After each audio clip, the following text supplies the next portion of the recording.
Great, thank you. So, good afternoon, everyone, and a very warm welcome to you all. My name is Anuj Sonpal, CEO of Valorem Advisors. We represent the investor relations of K2 Infragen Limited.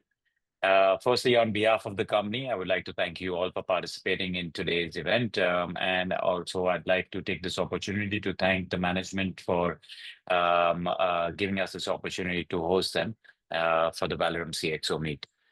As you all know, the Valorem CXO Meet is the first of its kind virtual analyst meet event series, and our intention with these virtual CXO meets is to take advantage of technology platforms like this by reaching out to a wider audience and to create a better fundamental understanding about our client company's business, provide insights into their specific industry, financials, and future growth strategies.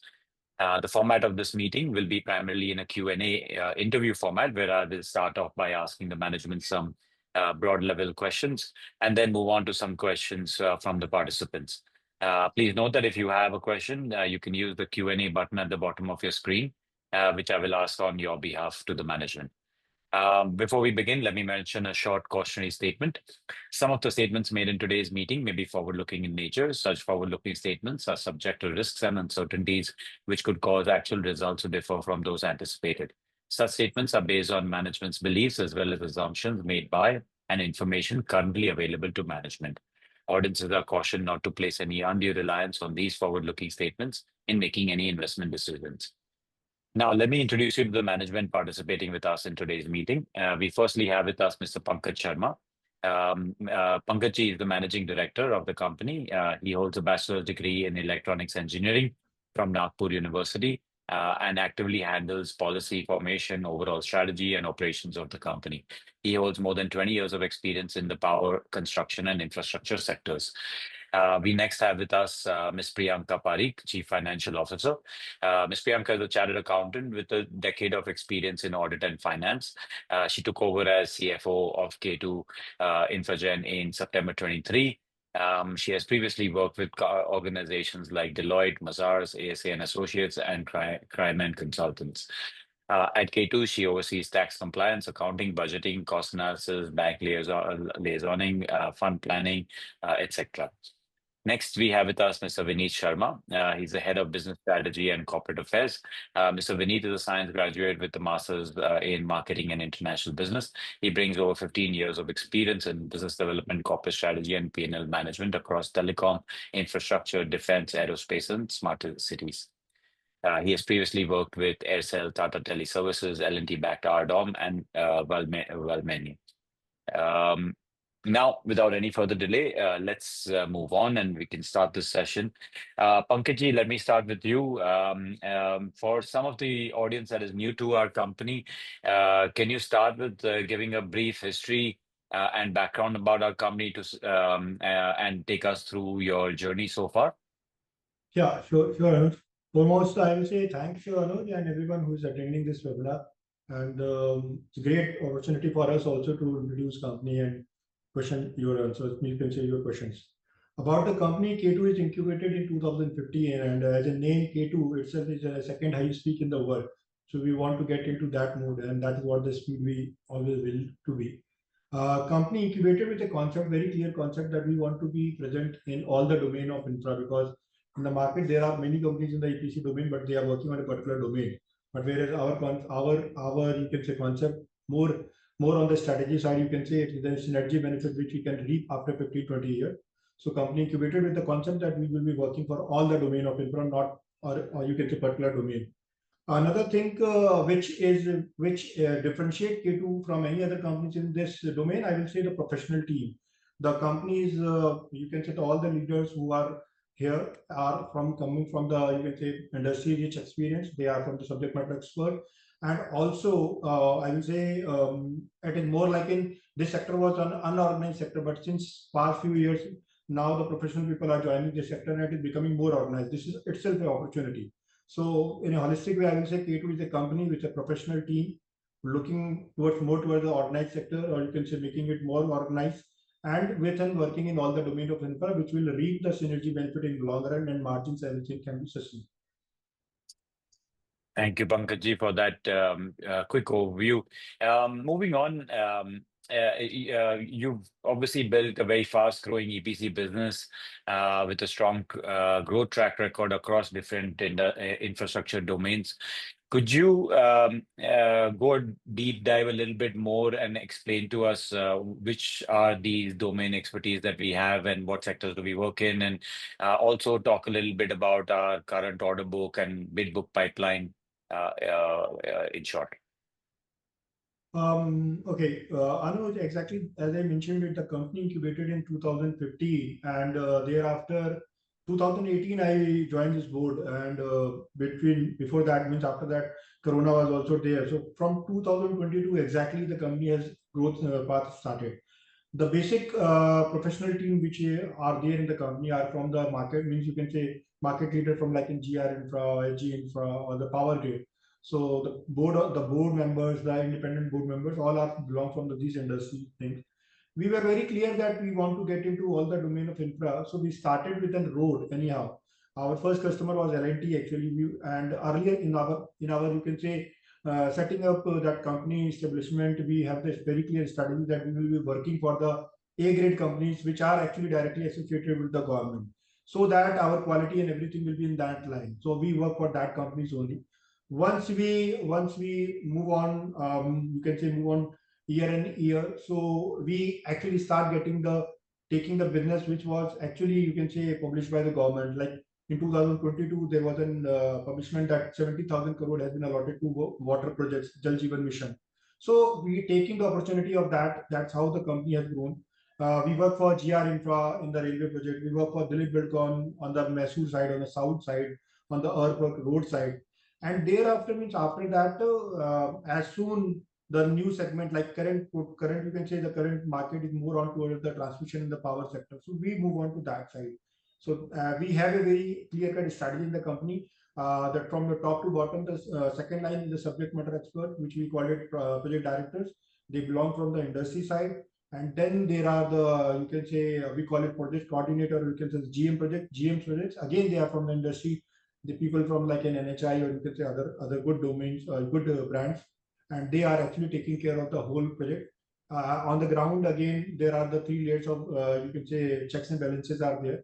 System process was the key thing which we were always flaunting anywhere, and that is what I can say today. As on today, with this size of company, we have a SAP in house, we have a you can say KK in house as an HR community as an because of compliances and everything. Our statutory auditors are big six. Mazar is our statutory auditor. ASA is our again you can say internal auditor. So we actually focus and invest towards systems and process and more towards the quality things, because I believe EPC will in the future will more towards be working on this line. The way the government is making it strong credentials and requirement and the stringent policies are coming, this is more requirement, and that is we are ready for future. You can say there is a statement I always like to say my people that be future ready, and that is what we are preparing. And about the order book and other thing, what you have mentioned, I think Vineet can apprise it much better. So Vineet, over to you. I think please get into this order book and all. Yeah, so good evening, everyone. Answering your question, Anuj, specifically on the sectoral bifurcation on the sectors that we have been working, the domains that we have been working. So at the company, we have diversified into all the domains of infrastructure as of now, except gas projects, gas pipeline projects. In railways, we are targeting railway electrification works, overhead electrification, plus TSS, the traction substation, and all the power infrastructure built up along the track specifically. In water supply, Jal Jeevan Mission is the project that we have been executing since last 3 years now, and it's continuing.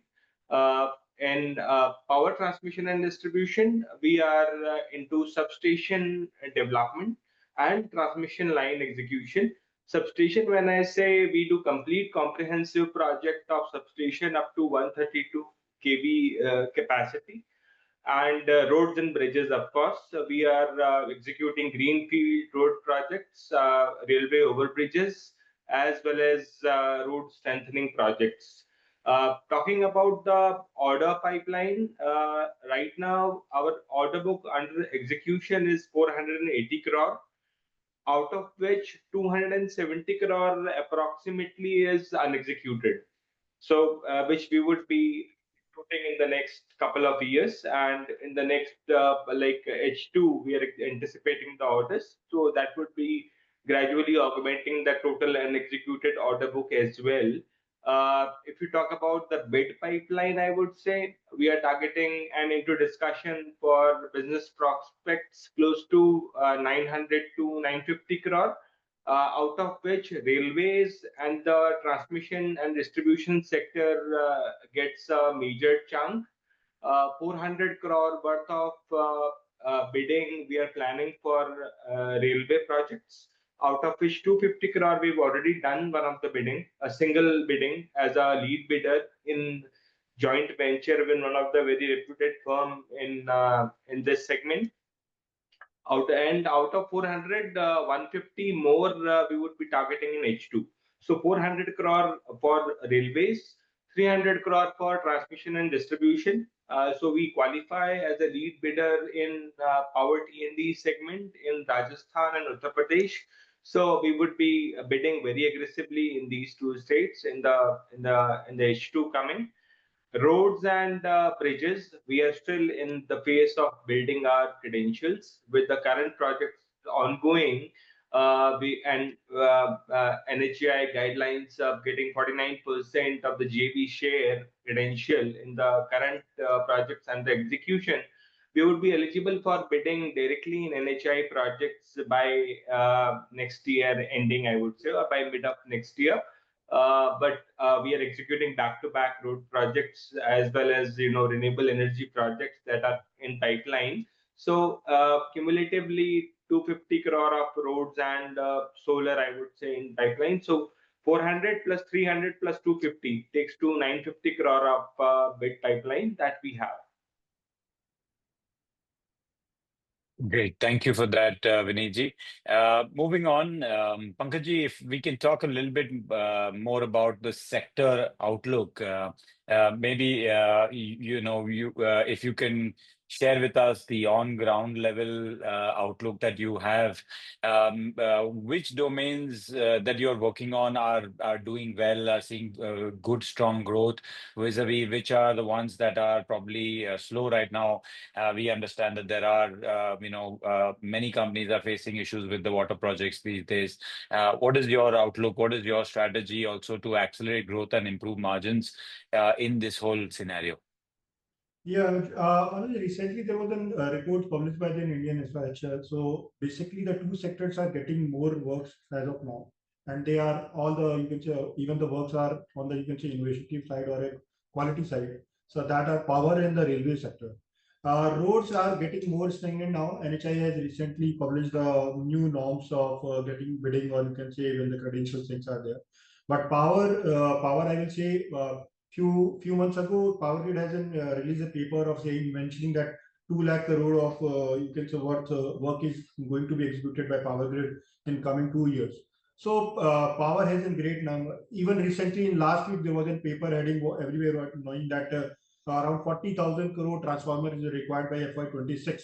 So power sector is getting very much boom as compared to any other sector as of now. Railway is the other thing, again, because doublings and everything has been started. More on the electrification, overhead electrification has started.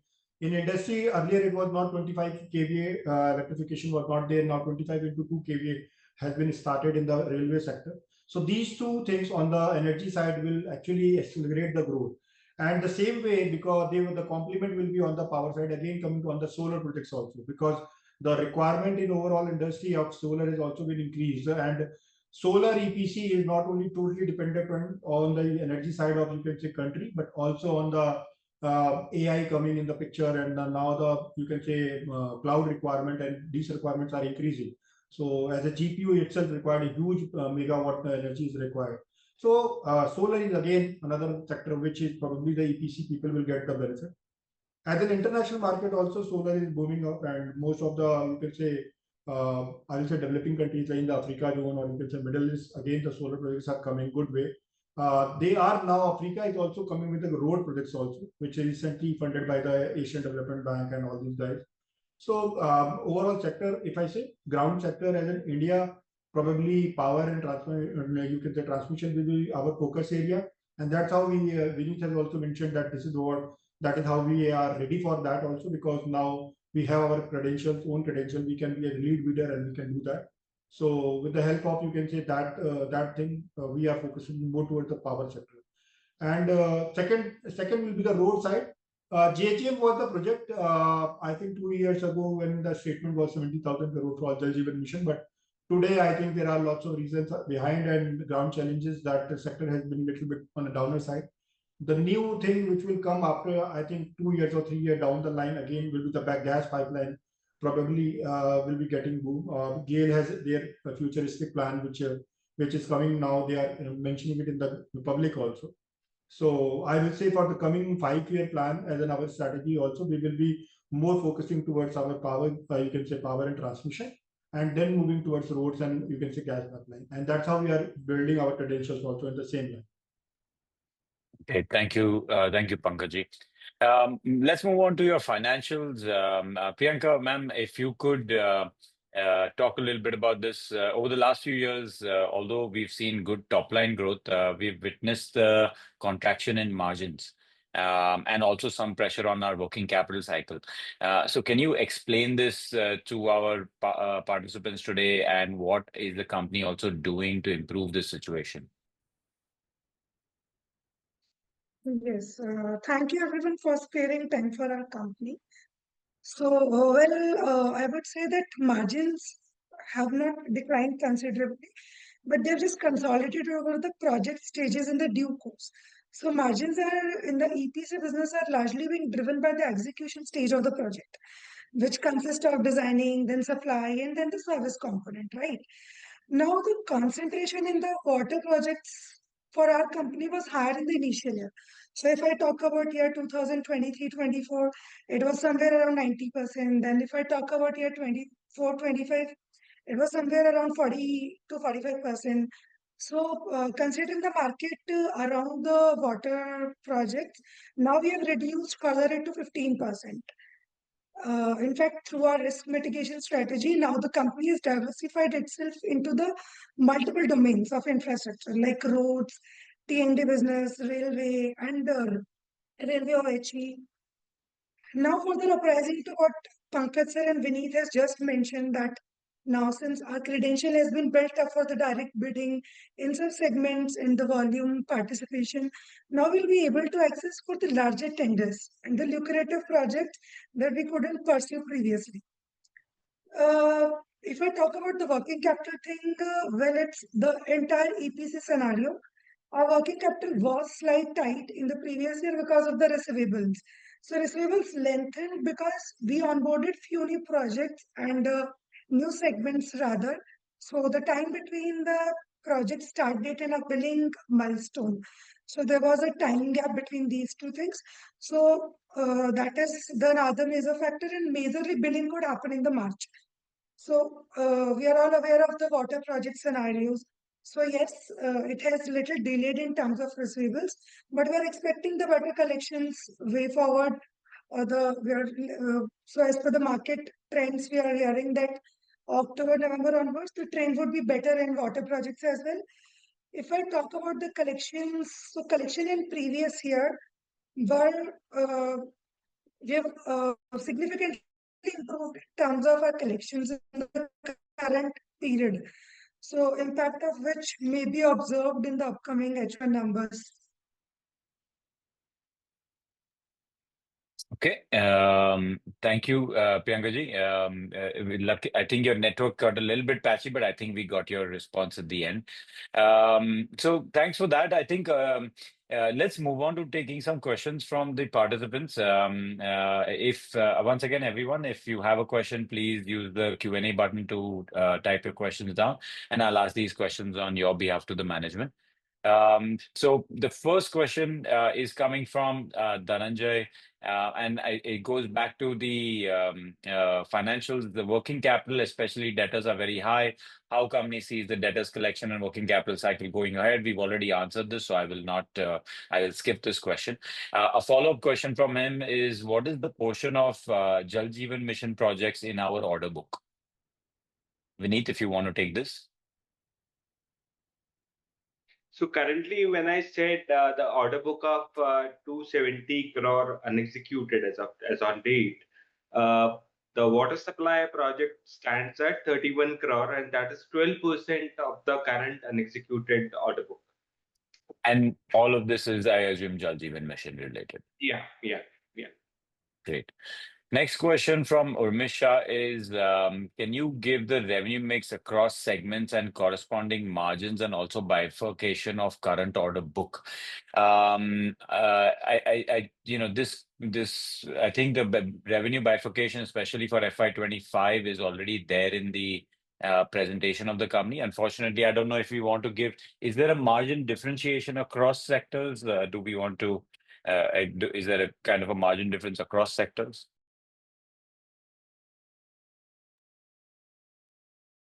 So if you want to have a percentage of bifurcation of the sector-wise in the current order book, you can give that.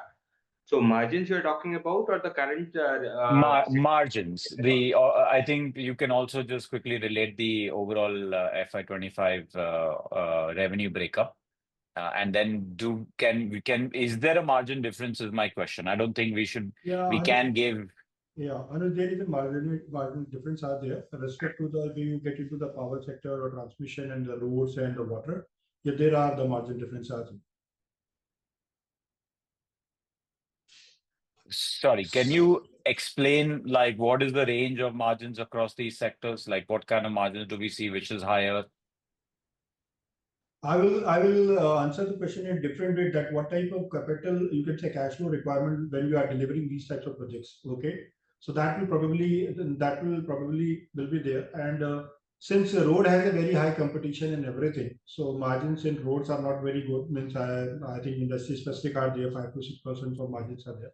But when it comes to power and transmission, it's totally depend upon the what stage of power, what type of projects we are bidding. Because as a company strategy, you have seen that the company is present in 9 states of India only. Rest of the states we are in this, probably in the next coming financial, we will be getting to the south zone also. But the margins in the Rajasthan side, or you can say compared to the, I will say UP side or MP side, there are the differences are there, because the way of manpower requirement, because most of the companies which are manufacturing OEMs companies are there, they are where it depends, because transportation plays a vital role. Means working in an NWR projects in the Northern Railway, where most of the things are coming from the, you can say, Haryana, will have always have a better margins compared to the things we are delivering the same project in the UP side. So it's a mix of things. I will say I will just say give you the different. If I take X as a margin of a road, I can just give you that bifurcation. Probably that will be works out. So in transmissions and everything, you can say transmission we have around 12%, and in railways we have again the 15 up to 15% also on the OHE works. But whereas project in the what I will say for the water, it was a huge margin, and that sector Jal Jeevan Mission was the new to everybody. That size of EPC player were not present in India itself. That's why the government has given that business to most of the EPC players which are not in even you can say water projects. So there the new thing was there. Ground challenges were very high, so margin was very high. So probably there are some declines in our margins which you are asking, and Priyanka has already mentioned it. So that was the only reason, because as Vineet had mentioned that our exposure to JGM has reduced year on year, so that has impacted our margins also year on year. Understood. His follow-up question is, on an average, what is the timeline from bidding to the execution of the project? Vineet? Yeah, again, it depends on sector-wise bifurcation, I would say. So in railways, from bidding to decision making, like the technical opening and the financial opening takes somewhere between 3 to 6 months time. Then 1 month is post LOA BG submission. So ideally from tender submission date to work execution date is 7 to 8 months time that it takes in railways. Typically 4 to 8 months, I would say. Some of the railways like Northern Railway or the Northwestern Railway, they are quite aggressive in terms of opening of the tenders and declaring the results quite fast. So there 4 months can be a timeline. But if you talk about Central Railway or Southern Railway boards, there it's 6 to 8 months. So 4 to 8 months for railways. Power transmission and distribution again 3 to 4 months from tender opening to work start, and roads again like 3 months. So ideally, if you can take like 4 to 8 months is a timeline which varies sector to sector. Sure. Next question follow up from him is, at what rate can we expect the company to grow over the next 3-year period? I will say the minimum benchmarking will be near to 20%, and rest we wish to have an exponential growth because our target for 2030 is very high. So we have to grow exponentially. And not only this, we are not only targeting with an organic growth, we are also looking for the inorganic growth where mergers and acquisition will also be the part of the company. So on which Priyanka is already working. So probably I will say very soon the results will be, as we mentioned, everything to NSE on a time-to-time basis being a public listed company, that information will come in market. But prima facie, I will say on a minimum side between 15 to 20% will always be there. And his follow-up question is, how does the company ensure effective cash flow management and working capital cycle? Priyanka? Yes. So so currently we are evaluating, in fact, inorganic growth options via merger and acquisition for the expansion and adding the strategic capabilities. For that, we would be entailing the future other funding options as well. Further to it, we have also reduced the collateral margins in the banking. On operation side, if I talk about that, we have already shortlisted one of the experienced person will be joining us shortly in the SCM for strengthening that department and the better vendor negotiation. So which will help us to maintain the better margins and working capital efficiencies. Okay. Next question from Arpit Jain is, what is the current state of the receivables after the March 25 reported numbers? Obviously, we can't go into exact details, but maybe if we can give some kind of a guidance, has this improved since FY25 year end or gotten worse? It is improved with respect to FY25, and I think very soon the results will be published with the September that everybody can see. And I hope that it will be very close to the industry standard. So, next question by Jagannathan is, what is the sustainable margin for the company? So since we have every year, it has kind of declined. What is the sustainable range of EBITDA margins? As an industry specific, if you go through the big players and everything, the industry revolves around the 12% EBITDA margin. And that is what is our target also. We will be in that line also. And whereas I just mentioned it that there was an year 2022, from there, if you see the decline was there. But if you actually compare our September results and you can say last September results, you will find the better and you will be find a status quo in the margins. There is no decline and nothing is there. Okay. The current order book, what is the expected timeline for the execution of that? So the 270 crores, how much, in how much time will it get all executed? 18 to 24 months is the timeline. Yeah. Okay. Next question from Pratham Shah is, can you give the revenue bifurcation across geographies? Which state accounts for how much percentage of total revenue? So maybe you want to talk about the top states of this thing, which are our top contributors in terms of which state is the highest. We are not, means I think exactly percentage, so but it will take time, but I will just mention it on the top. I think UP will be there, then it will be Rajasthan, MP, and this year probably Gujarat will also be there. So, Gujarat will be on the number 1, number 2 this year. so next question from Arpit Jain is, given that we work with such high-grade corporates in power T&D sectors, how come our receivables are so high? Frankly speaking, as I mentioned you, the last year, it was the transmission, powers and everything. This is all the gestation period were going on. All the billing has been done on the milestone basis, and which was very close to the March ending. That was the only reason, and that is the only reason I mentioned it, that when you saw the September result, you will find that the very good improvement in the data cycles. Okay. Next question from Deepak Poddar is, what is your current debt level and outlook on debt level? Given the strong order pipeline, what sort of growth we are looking for the next 2-3 years? You've already answered that. But current debt level and outlook on debt level, obviously we cannot answer. Being an SME company, we've only reported FY25 numbers. Another month we'll be reporting H1. So I think the FY25 numbers are out. So we'll leave it. We'll leave that question. I don't want to get in more detail there. Next question from Priya Sharma is, what is the company's long-term vision for the next 5 years? How are you preparing to stay ahead of industry competition? Actually, for the next 5 years, as I mentioned you, that company will be focusing more towards the power side, transmission sides, and getting into we are also looking for the merger acquisition for the inorganic growth. TBCB model and HAM project will also be in our growth plan for the coming 5 years, because annuity-based businesses are, I think you can say, the last resort for any EPC good player. So we are working in that line also. Building up the skill set towards the skill set, or you can say manpower, that is always there. And as the company board is already with the good people and rich people again.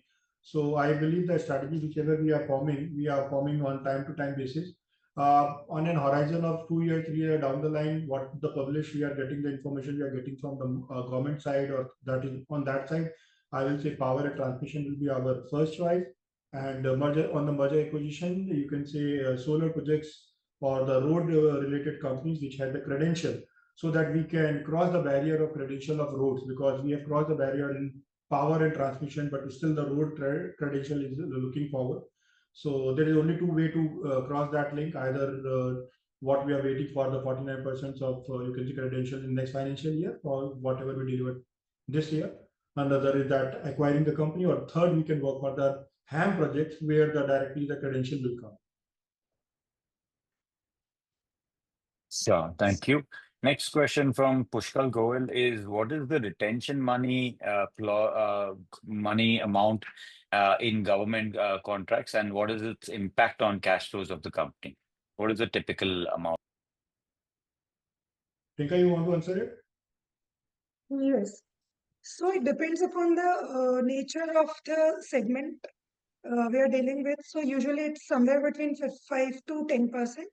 So this has no major impact on the company's cash flow, since to whosoever vendor we are giving the work to them, we are equally holding the equal amount from them as well. So that has majorly no impact on the cash flows for our company. Got it.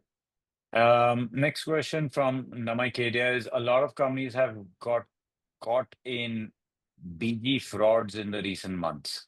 I'm assuming you provide bank guarantees too. How have to check if the bank guarantees are legitimate? Any comments on that? I don't know, but we are taking bank guarantee from the banks. So legitimation and everything is on depending on bank. Another thing is that wherever we are working with the private players, we are not giving the bank guarantee directly unless until we are doing back-to-back of complete projects. So when I say complete back-to-back project, we follow the system process where all the credential of that company, all the letters releasing of bank guarantee and everything, we signed and take it in advance before we give it the bank guarantee to any department. And we make sure that department will be handled by us only, nobody else. So that relationship building is also the key factor. About the bank guarantee fraud and everything, again, Anuj, I think we are not the right person to revert on this. Yeah. Moving on, the next question is how much is in our order book, how much is government versus private orders? Frankly speaking, most of we call it direct or indirect. So most of Is all the, government. yeah, most of the directs are there. Reason why, because when I say back to back means it's only the name lending things is there. Else we are doing everything what government is requiring, and we are liable for that. So most of them is there. Yeah, there are private players are there. As I mentioned you, in road still we some areas we are taking from the private because our credential is not built. So in that line we are getting into. Whereas in other two sectors, as Vineet had mentioned very categorically about the bid planning and everything, he has explained it, you can say, in a good way. So I will say everything will be direct only. Since I think this last half, you can say quarter or after FY26, everything will be direct. There is a combination there. I believe the person who has asked this question, not because the might be they have the perception of that if you are dealing with the government and what type of surety and security and what type of fund backup and everything you are actually analyzing before taking project. I will just say in Priyanka has itself an in-house team is there where we are whatever projects we are bidding or we are taking, we make sure that funds has been released from the bank, you can say from the state government or the central government. We are right now not focusing more towards on the state government projects. We are focusing more towards the central government.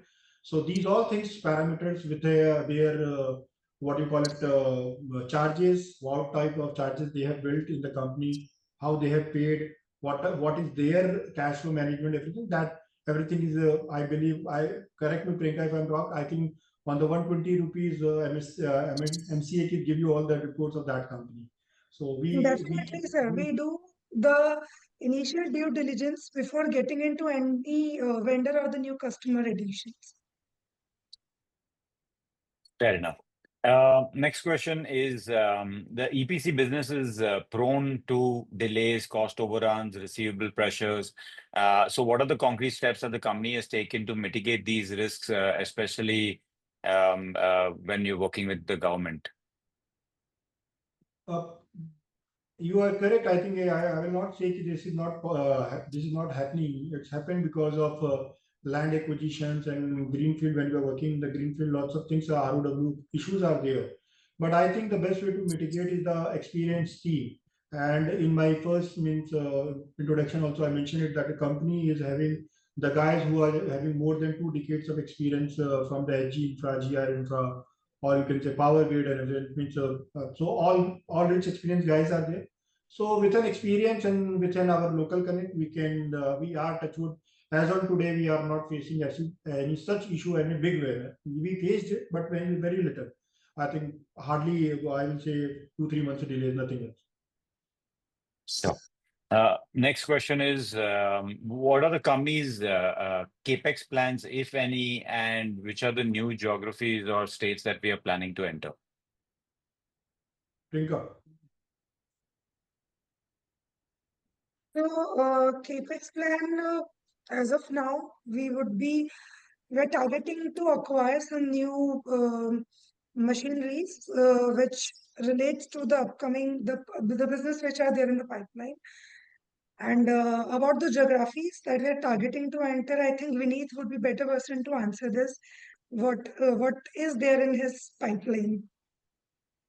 Capex plans has been quite consistent with the projects that are lined up. So when I said 250 crore of bid prospects that we are having in road segment, so accordingly the planning has been done for capex as well. And always being into business strategy, I take care of my cash reserves with finance so that capex requirements are met on time all the time. And the previous question that you asked about, in terms of receivables and delays that haunts EPC companies in the past, I would just like to add up that a lot of planning happens pre-project identification. With all the experience that the team has gathered over the years, a lot of project identification planning in terms of site visits and very due diligence in terms of site location identification of all the resources being considered for the project execution. So a lot of time, is being spent by the organization in identifying the projects. And then the next thing is we have a project finalization committee in place, which sits together to identify that the certain project is commercially viable or not in terms of long-term execution, and what can be the risk and the mitigation plans. So lots of planning happens, and that's how we come out successful in ensuring that the project delays doesn't happens, and on ground we come out as a success. Okay. And adding to the geography, we are planning to get into the south zone now. So we are already present in most of the north areas and the east area. So we are the west areas. Now we are getting into the south zone probably. Sure. And the follow-up with that is any other areas other than gas, and you mentioned that you would be getting into gas pipeline, etc. Any other areas that you're also identifying in the EPC side? As of now, EPC side, as I mentioned, apart from the power and transmission, solar is there. There is one more sector which is left behind, which is we call it industrial department. You can see, because most of the ISAC or these are the big players which are working only for the industry specific building of this, because we have the building department also, but we are. So, but right now we are not looking towards that. We are more focusing towards power and transmission for coming this year and next year. And after that, our credential will be towards on the road side, then gas pipeline and other sectors. Solar probably with our inorganic growth, we are looking forward. We are in discussions with guys, but let's say when it finalized. So solar will be there, and no other sector. I think there is no other sector left behind. So I think once all these things will be done, we will be marketing. We will be more focusing towards the international market. Viniji, you also mentioned about the capex that we're doing. Can you talk a little bit more about also what are the equipments that the company has in-house, and also how do we manage this high capital intensive nature of these equipments vis-a-vis managing the ratios, balancing it with the managing good return ratios? Yes. So in the last presentation, the investor presentation that we did in the month of March, talking about the numbers, so close to 70 plus machinery in terms of trailers, tippers, and all the roads, because roads are really machinery intensive in terms of all the earthwork being involved into it, and all the we already recently, for one of the projects involved into road strengthening in Uttar Pradesh, we commissioned one of the 160 ton per hour bitumen plant which is there. The company focuses currently on machinery built up specifically on the road segment. I would ensure that with every new announcement of road projects coming up, the capex would be lined up. So road projects is the which requires heavy capex investments, because that's how the ROI can be ensured in the road projects, good ROI. So capex plans, depends on the new projects that we take up specifically on the road side. Yeah. Okay. Next question is, can you throw some more light on the subsidiary of the company? What is this and what is it? What are the business out there? Yeah, K2 Infra has two, you can say one as a subsidiary and other is an associate. So IT domain is an, you can say, the subsidiary company, which is Next Gen Solution. And there probably the cloud migration and there are even consultancy is our where we are actually focusing towards. We are exploring other avenues also on the product side, or you can say managed services side. But as of now, we did not get in success to getting a big order. It's a very small number. Coming on the associate side, as a K2 recycler, we are doing great. The last year we have crossed around 66 crore as a standalone revenue for that company, and we have got the, you can say, license also for setting up the electronic waste plant. That plant as in installation commissioning is going on, and if everything goes fine within a 1 month, 2 month timeline, we have the certification for that also. So that is once the installation commissioning has been done and other avenues of trading with respect to, you can say, petroleum products and solar products. We are exploring, and if everything goes fine, that company will be added again as a subsidiary company in this might be in the last quarter of this financial year, or might be next. Got it. So as a company, as a group, you can say, as a company or a UK group, like as I mentioned, you, it's a future ready. So again, we are getting into the domains which is more towards the, you can say, futuristic and policy driven things are still pending, so that we will get the leverage to get the benefit of that. So this is what is our outlook and our strategy for maintaining other companies, and we can get in. Great. It looks like we've answered pretty much everyone's questions. I don't see any further questions that are there. And there were a lot of questions that I think covered the entire base. Thank you everybody for your interesting questions, and thank you management for giving us the time today for a very insightful session into your company. Thank you so much and all the best. Thank you, Anil. Thanks a lot. Thank you, everyone. Thanks a lot. Thank you. Thank you, everyone.